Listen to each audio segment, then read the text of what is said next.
Hello दोस्तों, नमस्कार। कैसे हैं आप सभी। आज आपके बीच बहुत ही इंपॉर्टेंट चैप्टर लेके आया हूं, अर्थव्यवस्था यानी इकोनॉमिक्स। इकोनॉमिक्स के जो सेकंड चैप्टर है आपका, चैप्टर नंबर 2। चैप्टर का नाम क्या है आप देख सकते हो दोस्तों। चैप्टर का नाम क्या है? भारतीय अर्थव्यवस्था के क्षेत्रक। इससे पहले हम लोगों ने विकास चैप्टर के बारे में जाना, उनके सारे क्वेश्चन को समझा।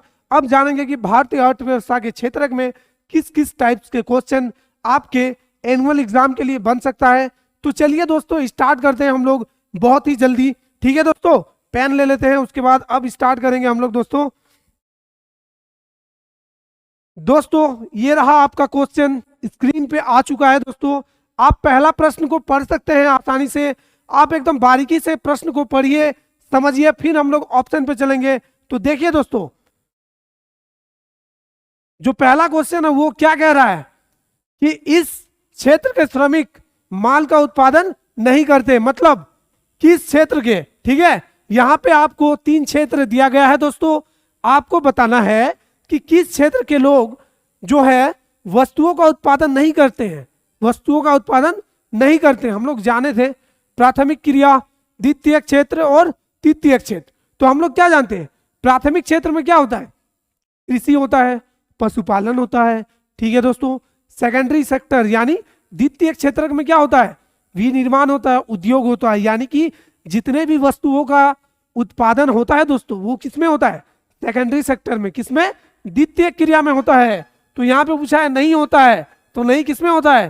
द्वितीय क्षेत्र में किसी भी प्रकार के वस्तुओं का उत्पादन नहीं होता है दोस्तों। क्यों? क्योंकि इस सेक्टर में क्या होता है? सेवाओं का उत्पादन। किसका होता है? सेवाओं का। ठीक है दोस्तों, किसका? सेवाओं का होता है। ठीक है, ऑप्शन ए आपका राइट आंसर है।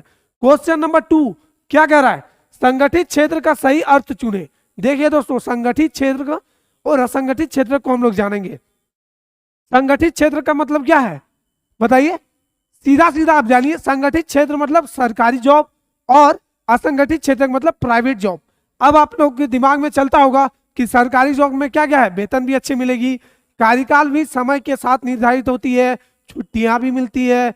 लेकिन वहीं आप असंगठित में चले जाइए, किसमें? प्राइवेट जॉब में। आपको छुट्टी भी नहीं देगी, वो अपने हिसाब से काम करेगी, प्लस आपका जॉब भी क्या है, खतरे में पड़ सकता है। अगर अगर मान लीजिए प्राइवेट कंपनी में उत्पादन नहीं हो रहा है, या प्राइवेट कंपनी का प्रोडक्शन की जो कीमत है वो ज़्यादा है, या फिर वो बिक नहीं रही है, तो ऐसा हो सकता है कि आपको उस कंपनी से निकाल दिया जा सकता है। लेकिन संगठित क्षेत्र के जॉब में जाइएगा, आपको ना निकाल सकता है वो, और ना ही कुछ फॉर्मेलिटीज होती है कि आपको 40 साल तक उसमें काम करना है, फिर आपका रिटायरमेंट होता है। तो ये सारा चीज होता है संगठित में।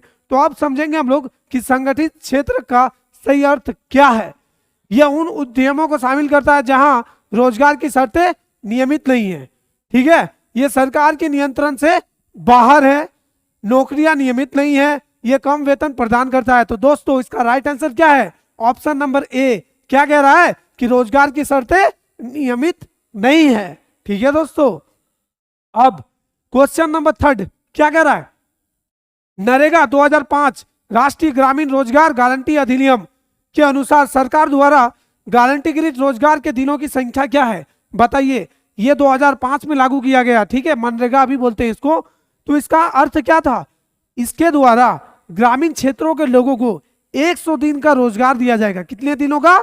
100 दिनों का। साथ ही अगर सरकार ग्रामीण लोगों को 100 दिनों का रोजगार नहीं दे पाता है, तो वो क्या करेगा? उसको रोजगार भत्ता देगा। क्या देगा? रोजगार भत्ता। मतलब बिना काम किए हुए आपको पैसा मिल जाएगा। ठीक है, इस अधिनियम का यही पर्पस है, यही उद्देश्य है। इसका उद्देश्य है कि ग्रामीण क्षेत्रों के ज्यादातर बेरोजगार लोगों को रोजगार दिया जाए। ठीक है दोस्तों, ये कब लागू हुआ? 2005 में। ठीक है, कितने दिनों के लिए? 100 दिनों के लिए। कितने दिनों के लिए? 100 दिनों के लिए रोजगार दिया जाएगा दोस्तों। चलिए आगे बढ़ते हैं। क्वेश्चन नंबर 4 दोस्तों, क्वेश्चन नंबर 4 क्या कह रहा है कि सेवा क्षेत्र में इनमें से किस तरह की गतिविधियां शामिल है? सेवा क्षेत्र आपको बताया ही था मैंने। सेवा क्षेत्र का मतलब क्या है? जिसमें हम लोग सेवा देते हैं, चाहे जॉब हो गया, ठीक है, जैसे कृषि, डेयरी, मछली पकड़ने और वानिकी, ये किस में आता है? ये आपका प्राथमिक में आता है, और प्राथमिक क्षेत्र में सेवा क्षेत्र तो आता नहीं है। सेकंड, चीनी गुड़ और ईंट बनाना, ये तो विनिर्माण काम हो गया, ये आपका द्वितीय क्षेत्र में आता है। तीसरा, परिवहन, संचार और बैंकिंग, दोस्तों यही वो क्षेत्र है जो सेवा क्षेत्र में आता है, जो तृतीय क्षेत्र में आता है दोस्तों। ठीक है, यही है आपका option number C right answer. ठीक है दोस्तों, अब चलते हैं हम लोग परक्षण बेरोजगारी का मतलब ऐसी स्थिति से है जहां लोग, बताइए दोस्तों परक्षण बेरोजगारी का मतलब क्या है? हम लोग जानते हैं क्या? शिक्षित बेरोजगारी मतलब पढ़ लिख के बाबू बन गया लेकिन कुछ भी रोजगार नहीं मिला, इसको हम लोग क्या बोलते हैं? शिक्षित बेरोजगारी। लेकिन अगर आप परक्षण बेरोजगारी को जानोगे तो इसका मतलब होता है छिपी हुई बेरोजगारी। क्या? छिपी हुई बेरोजगारी दोस्तों। छिपी हुई का मतलब क्या होता है? मान लीजिए आपके पास एक खेत है दोस्तों, खेत में धान की कटाई चल रहा है, मतलब नवंबर दिसंबर का महीना है, धान कटाई चल रहा है। आप उस खेत में 5 लोगों को काम पे लगाए हैं दोस्तों। मान लीजिए वो 5 लोग काम कर रहा है, अचानक 2 लोगों का तबीयत खराब हो गया। अब उन दोनों लोगों को आप छुट्टी दे दिए, अब आपके खेत में काम कर रहा 3 ही लोग। लेकिन अब जो 3 लोग काम कर रहा है ना, वो 3 लोग उतना ही काम कर रहा है जितना वो 2 लोग मिलके करते थे। मतलब टोटल 5 लोग मिलके जितना काम करते थे, जितना धान काटते थे, वही वो 3 लोग मिलके भी उतना ही काट रहा है। इसका मतलब क्या है दोस्तों? कुछ तो झोल है। झोल मतलब वही वाला, कौन वाला? जो सीआईडी में दया बोलता है ना, एसीपी प्रतिबिंब जो बोलता है क्या, दया कुछ तो गड़बड़ है, तो वही बात इसमें है दोस्तों। परक्षण बेरोजगारी मतलब क्या है? कुछ तो गड़बड़ है। गड़बड़ का मतलब कि 2 लोग जो था वो लोग क्या था? एक्स्ट्रा था। वो लोग काम, उन लोगों को रखना ना रखना क्या था? बात बराबर था। तो इसी प्रकार के बेरोजगारी को हम लोग बोलते हैं छिपी हुई बेरोजगारी, यानी कि परक्षण बेरोजगारी दोस्तों। ठीक है, तो इसमें क्या है? नियोजित है लेकिन कम वेतन अर्जित करते हैं, बेरोजगार है। नियोजित है लेकिन उत्पादकता शून्य है, थोड़े समय के लिए बेरोजगार है। लेकिन इसका राइट आंसर क्या होगा दोस्तों? Option number C. क्या कह रहा है कि नियोजित है लेकिन उत्पादकता शून्य है, काम तो कर रहा है लेकिन उसका प्रोडक्टिविटी नहीं है, उत्पादकता नहीं है, वो शून्य है। 3 लोग भी उतना ही काम कर रहा है, 5 लोग भी उतना ही कर रहा है, मतलब 2 लोग क्या कर रहा है? मटर चबा रहा है। क्या चबा रहा है? मटर चबा रहा है। ठीक है दोस्तों, चलिए 6 नंबर क्वेश्चन, सार्वजनिक क्षेत्र के उद्यमों का मकसद। ठीक है, जो सार्वजनिक क्षेत्र के उद्यम होते हैं उनका मकसद क्या होता है दोस्तों? मुनाफा कमाना? बिल्कुल नहीं। अगर गवर्नमेंट चाहता कि मुझे मुनाफा कमाना है तो बस की सेवा, ट्रेन की सेवा, ठीक है, ये सारे सेवा नहीं दे पाता। ठीक है, तो ये तो नहीं है। ऑप्शन बी मनोरंजन, ये भी नहीं है। ऑप्शन सी सामाजिक कल्याण और सुरक्षा, जी दोस्तों ये जो ऑप्शन नंबर सी है ये आपका राइट आंसर है। ठीक है, सामाजिक कल्याण और क्या है? सुरक्षा के लिए गवर्नमेंट क्या करता है? सार्वजनिक क्षेत्रों का उद्यमों का विकास करता है, उनको लाता है, लोगों की सुविधा के लिए वो सब कुछ करते हैं। ठीक है दोस्तों, चलिए आगे बढ़ते हैं।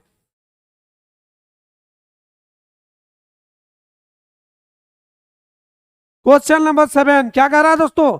निम्नलिखित में से कौन सा अधिनियम टिस्को जैसी कंपनियां पर लागू नहीं होती है? न्यूनतम मजदूरी अधिनियम, ये तो लागू होती है। राष्ट्रीय ग्रामीण रोजगार गारंटी अधिनियम, कारखानों का अधिनियम और ग्रेच्युइटी अधिनियम का भुगतान। तो दोस्तों इसका राइट आंसर क्या होगा? ऑप्शन नंबर बी, राष्ट्रीय ग्रामीण रोजगार गारंटी अधिनियम। ये क्या हो गया हमारा? ये तो नरेगा निकल गया। इसके अंतर्गत क्या होता है कि अगर आप 100 दिन का काम नहीं करोगे तो आपको रोजगार भत्ता मिलेगा, लेकिन क्या आपको टिस्को देगा क्या भत्ता? कभी नहीं देने वाला। टिस्को क्या है? वो नहीं देने वाला। ठीक है, तो आपका ऑप्शन कितना? बी नंबर इसका राइट आंसर है। क्वेश्चन नंबर 8 दोस्तों क्या कह रहा है? सार्वजनिक उद्यम का स्वामित्व निम्नलिखित में से किसके पास है? सार्वजनिक उद्यमों का स्वामित्व निम्नलिखित में से किसके पास है दोस्तों? निजी स्वामी, ठीक है, सरकार, उपरोक्त में से किसी के पास नहीं, सरकार और निजी हाथों में है। तो ये रहा दोस्तों आंसर आपका। यहाँ पे आप डी कर लीजिएगा, यहाँ सी हो गया, ऑप्शन नंबर डी ऊपर नीचे हो गया, ये सी है। ठीक है, तो आपका जो राइट आंसर है वो है आपका ऑप्शन नंबर डी, यानी कि सार्वजनिक उद्यमों का स्वामित्व कौन होता है? सरकार और निजी दोनों हाथों में। इसको समझते हैं कैसे होता है। जैसे आप लोगों ने सुना होगा ये रेलवे प्राइवेटाइजेशन पे काम कर रहे हैं, यानी रेलवे प्राइवेट हो चुका है। सुने है ना, सुने होंगे आप, ठीक है। तो दोस्तों असल में रेलवे प्राइवेट है नहीं। क्या होता है, जैसे रेलवे में 100% क्या है, पार्टिसिपेंट है। जो 1% पैसा लगाएगा उससे जितना आउटपुट मिलेगा, जितना कमाई होगा, उत्पादन, वो उसी का होगा। लेकिन गवर्नमेंट ने क्या किया, मैं 100% क्यों लगाऊं, ठीक है। 100% लगाएंगे तो कुछ पैसा हम कहीं और लगा देंगे, क्यों ना हम 50% लगाए या 60% लगाए और 40% कोई प्राइवेट कंपनी को दे दे शेयर, ठीक है। तो दोनों मिल के करता है। मान लीजिए 60% गवर्नमेंट ने लगाया और 40% प्राइवेट कंपनीज ने लगाया, तो दोनों मिल के चला रहे हैं। तो इससे क्या हुआ, रेलवे का प्राइवेटाइजेशन तो नहीं हुआ, लेकिन क्या हुआ, ये दोनों मिल के चला रहे तो अच्छा रूप से चल रहा है, ठीक है। तो इसीलिए इसका राइट आंसर क्या हो जाएगा, ऑप्शन नंबर डी, सरकार और निजी हाथों में, ठीक है दोस्तों। क्वेश्चन नंबर 9, निम्न में कौन सी क्रियाकलाप द्वितीय क्षेत्र के अंतर्गत आता है। आप लोगों को तो पता होगा, आप लोग भी मास्टर बन चुके होंगे कि सेकेंडरी सेक्टर में क्या आता है, द्वितीय क्षेत्र में विनिर्माण और उद्योग। क्या आता है, विनिर्माण और उद्योग। अब बताइए ऑप्शन में क्या है, विनिर्माण, यह वस्तुओं के स्थान पर सेवाएं उत्पादन करता है, बिल्कुल गलत। प्राकृतिक उत्पादों को विनिर्माण द्वारा बदला जाता है, बिल्कुल सही। ऑप्शन नंबर बी ही आपका क्या हो गया, राइट आंसर हो गया दोस्तों, ठीक है। चलिए आगे बढ़ते हैं।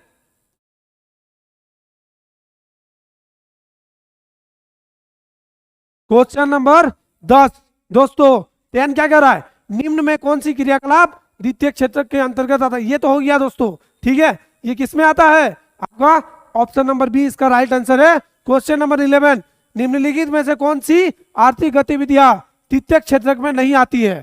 आपको पता है द्वितीय क्षेत्र में क्या क्या आती है, सेवा क्षेत्र। तो सेवा क्षेत्र में क्या क्या आता है, बैंकिंग आता है, अध्यापन आता है, कॉल सेंटर का काम भी आता है। इसमें मधुमक्खी पालन नहीं आता है। मधुमक्खी पालन किसमें आता है, बोलिए किसमें आता है, आपका प्राथमिक क्रिया में आता है, ठीक है। तो यही हो गया राइट आंसर, क्योंकि यहाँ पे क्या पूछा है, नहीं आती है, ठीक है दोस्तों। जब भी आप एग्जाम पे बैठो, ठीक है, आपको क्वेश्चन लगातार 2 से 3 बार पढ़ के समझना है कि वो नहीं पूछ रहा है कि हाँ पूछ रहा है। इसी में लगभग बच्चों का 5 से 6 क्वेश्चन गलत हो जाता है, ठीक है दोस्तों। चलिए क्वेश्चन नंबर 12, सार्वजनिक क्षेत्र के संबंध में निम्नलिखित में से कौन सा कथन सही है। सार्वजनिक क्षेत्र में कौन सा कथन सही है, बड़ी कंपनियों के पास सबसे अधिक संपत्ति होती है, सरकार के पास संपत्ति है, लोगों का एक समूह अधिकांश संपत्ति का मालिक है, एक व्यक्ति के पास अधिकांश संपत्ति है। तो क्या कह रहा है क्वेश्चन, सार्वजनिक क्षेत्र के संबंध में निम्नलिखित में से कौन सा कथन सही है। तो क्या है कि सरकार के पास संपत्ति है, बड़ी कंपनियों के पास सबसे अधिक संपत्ति है, लोगों का एक समूह अधिकांश संपत्ति का मालिक है, या एक व्यक्ति के पास अधिकांश संपत्ति है। तो इसका राइट आंसर बी, सरकार के पास संपत्ति है, ठीक है। वो सार्वजनिक व्यवस्था को लागू भी कौन करता है, गवर्नमेंट करता है दोस्तों, ठीक है। और बड़ी कंपनियां मिलके भी कर सकता है। तो इसका राइट आंसर आपका बी होगा। चलिए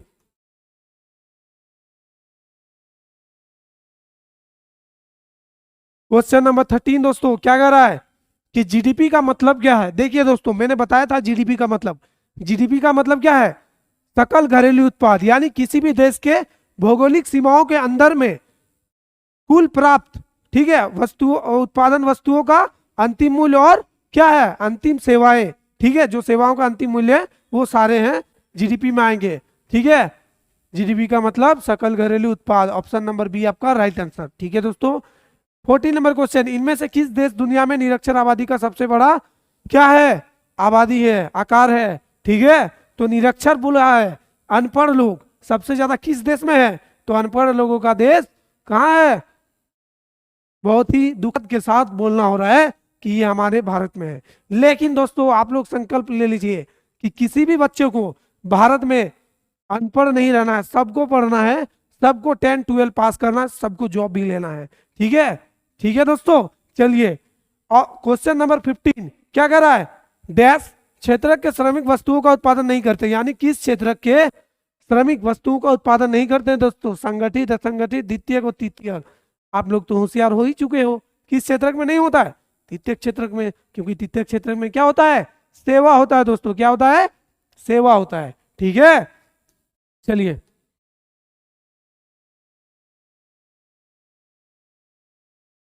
क्वेश्चन नंबर 16 दोस्तों, क्या कह रहा है कि कपास एक क्या है, कपास क्या है, एक मानव निर्मित है, नहीं, विनिर्मित है, नहीं, प्राकृतिक है, जी हाँ, क्या है, प्राकृतिक है दोस्तों। कपास किस प्रकार का फसल से होता है, प्राकृतिक से।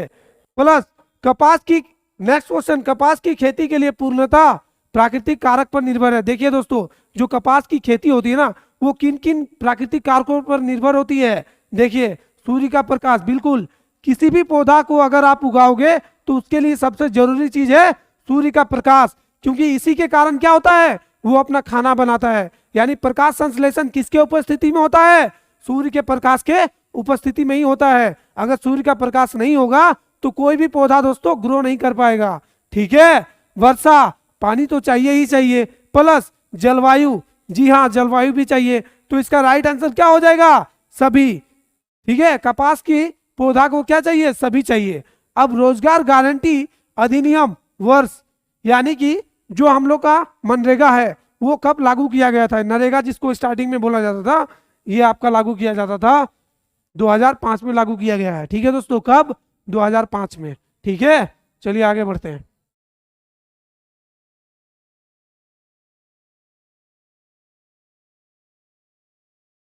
अब आते हैं दोस्तों क्वेश्चन नंबर 19। क्या कर रहा है, प्राथमिक द्वितीयक और तृतीयक क्षेत्र की गतिविधियां होती है। ठीक है, किसमें, संगठित में, असंगठित में, मानव निर्मित में या परस्पर निर्भर। देखिए दोस्तों, प्राथमिक क्षेत्र में हम आम लगाएं, ठीक है, आम लगाएं, आम हुआ, हम बेच दिए किसको, द्वितीय क्षेत्र के लोगों को। उसने उस आम से क्या बनाया, अचार बनाया। ठीक है, अब उस अचार को सप्लाई कौन करेगा, तृतीय क्षेत्र के लोग आपस में बातचीत करके। ठीक है, वो बात किया, झारखंड में आम का अचार बना, वो बात किया कर्नाटक में, ठीक है, कि आपको आम का अचार चाहिए, जी हाँ चाहिए, उसने भेज दिया। तो जो सेवा का काम है ना, वो किसने किया, परिवहन ने। ठीक है, वो हो गया। प्लस जिसने बात किया वो भी सेवा के काम में लगा है। उसका काम यही है दिन भर कि किस किस राज्यों में अचार चाहिए, आप बात करो, उसे हम लोग पहुंचा देंगे, आप बस बता दो। तो वो जो काम कर रहा है ना, वो क्या काम कर रहा है, सेवा का काम कर रहा है। ठीक है दोस्तों, तो परस्पर निर्भर होते हैं। ठीक है, प्राथमिक क्रिया द्वितीयक पर, ठीक है, द्वितीयक क्रिया प्राथमिक पर निर्भर है और द्वितीय क्रिया द्वितीयक पर निर्भर है। ठीक है दोस्तों, ये तीनों आपस में इंटरलिंक्ड है। क्या है, इंटरलिंकेड। ठीक है, क्वेश्चन नंबर 20 क्या कर रहा है, राष्ट्रीय ग्रामीण रोजगार गारंटी अधिनियम 2005 का उद्देश्य क्या है। क्या है, मैंने स्टार्टिंग में ही बताया आपको, क्या है कि गांव के जितने भी बेरोजगार लोग हैं उन्हें रोजगार मिलना चाहिए। कितने दिनों का, 100 दिनों का। कितने दिनों का, 100 दिनों का दोस्तों। ठीक है, और अगर रोजगार नहीं भी मिले तो उसे क्या मिलना चाहिए, रोजगार भत्ता मिलना चाहिए। क्या मिलना चाहिए, रोजगार भत्ता दोस्तों। ठीक है, तो ऑप्शन देखते हैं, ग्रामीण क्षेत्रों में रोजगार के अवसर बढ़ाना, सही बात है। श्रमिकों की साधारण अवस्था को सुधारना, ये भी सही बात है। ठीक है, अब उसे रोजगार मिलेगा, उसके पास पैसा होगा, इनकम होगा, तो वो क्या करेगा, मांग क्रिएट करेगा, उसका जीवन दिनचर्या बदलेगा।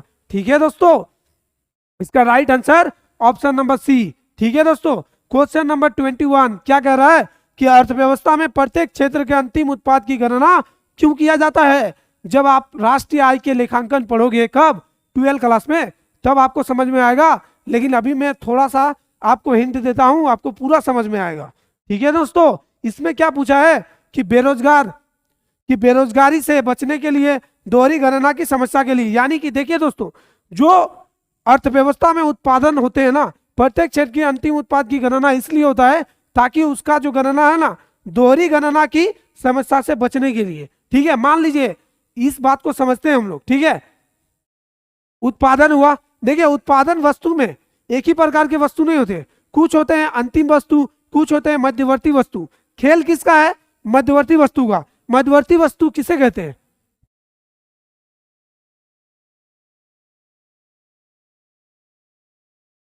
मध्यवर्ती वस्तु कहते किसको है। ठीक है, मान लीजिए आपने क्या किया, आपने लकड़ी खरीदा। ठीक है, एक किसान था, उसने लकड़ी उगाया, अब वो लकड़ी बेच रहा है मार्केट में। आपने लकड़ी खरीदा, लकड़ी खरीद के आपने क्या बनाया, टेबल बनाया। क्या बनाया, टेबल बनाया। अब आप टेबल को फिर से बेच रहे हो, तो टेबल जिससे बना, किससे, लकड़ी खरीद के लाए फिर बनाए। तो जहां पे वो टेबल लकड़ी खरीद के लाए ना, वो कैसी वस्तु थी, लकड़ी हमारा क्या था, मध्यवर्ती वस्तु थी। ठीक है, अब जब बन गया क्या, टेबल बन गया, तो टेबल हमारा क्या बन गया, टेबल हमारा अंतिम वस्तु हो गई। क्योंकि टेबल का क्या यूज होगा, वो उसका डायरेक्ट उपभोग किया जाएगा, यानी टेबल को घर पे लगाया जाएगा, आप टेबल पे किताब रख के पढ़ोगे और उस पे कोई उत्पादन नहीं किया जाएगा। तो इसलिए टेबल क्या हो गया, अंतिम वस्तु, लेकिन लकड़ी जो लाए वो क्या हो गया, मध्यवर्ती वस्तु। ठीक है दोस्तों, तो हमारे अर्थव्यवस्था में मध्यवर्ती वस्तुओं का काउंट नहीं होता है। क्यों? क्योंकि मध्यवर्ती वस्तु का पैसा अगर काउंट करेंगे तो वो अंतिम वस्तु के उत्पादन की पैसा भी डबल हो जाएगी। तो इसीलिए हम लोग क्या करते हैं, दोहरी गणना की समस्या से बचने के लिए अंतिम वस्तुओं की कीमत को ही ऐड करते हैं जीडीपी में। ठीक है दोस्तों, चलिए समझ में आ गया होगा, आगे बढ़ते हैं। क्वेश्चन नंबर 22 दोस्तों क्या कह रहा है, ध्यान से सुनिए और देखिए, भारत के कितने प्रतिशत लोग रोजगार की दृष्टि से प्राथमिक क्षेत्र पर निर्भर है। देखिए दोस्तों, अभी आपको विकास चैप्टर में भी यही क्वेश्चन था, उसमें भी बताए थे 65%। कितना? 65%। आपको ऑप्शन के साथ लगाना है। तो यहाँ पे 65 के आसपास में कौन सा ऑप्शन दिख रहा है, 61%। तो आपका राइट आंसर क्या होना चाहिए, 61% दोस्तों।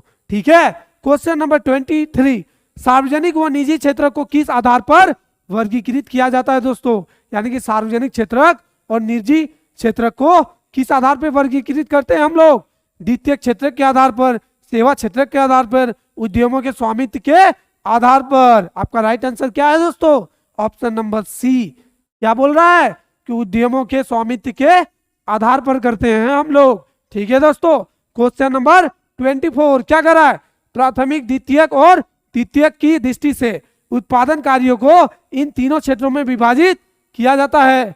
किसमें? हम लोग उत्पादन यानी प्रोडक्टिविटी के आधार पर ही तो बांटते हैं।